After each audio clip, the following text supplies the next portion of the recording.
Kanino po sa ating lahat, si Edu daw po ay may napupusuan na at nagbabalak na po mag-asawa. Sino nga ba iyan? As a viewer, supporters ay naiintriga ako yung mga ganitong post po, yung mga ganitong topic. At ang nasasagi po sa aking kaisipan, my God, si Beyonce na ba?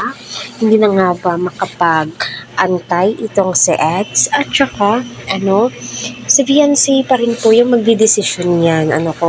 Gusto po talaga niyang sukatin kung hanggaang saan po yung pasensya ni Eds, kung totoo nga ba yung nararamdaman ni Edu para sa kanya. 'Di ba? Kung makakapag-antay siya, ika nga ni Eds ay hanggang mag-30 ka, kayang kitang antayin. Diba? Sinabing ganun ni Edu. So, legit na legit,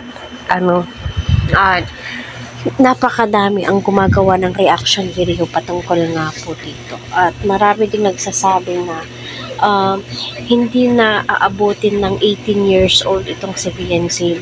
Baka mahulog na po yung loob niya kay Edu kasi nga po yung effort kasi at saka yung palaging sinabi ni Beyonce na wag mo paaasahin kasi mabilis lang daw ma-fall ang mga babae, which is totoo naman po, napakabilis po natin ma-fall at ma-discourage. Kahit maliit na bagay ay nadi-discourage po tayo as ako na babae.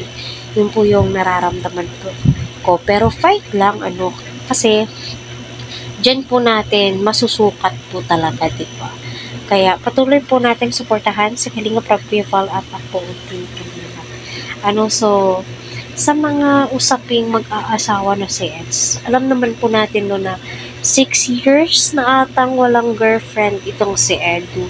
At hindi naman po basta-basta magla-love team itong si Kalinga Prab kapag may mga girlfriend po yan. Kasi alam nyo na napakahirap din po sa sitwasyon ng beneficiary.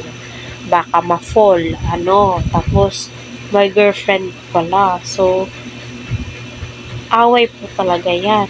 Gulo yan. Tama na pa po itong si Kalinga Prab. Sa usaping pag-aasawa ni Edu, ay may pabor na pabor po ako dyan. Basta kay Beyonce, di ba?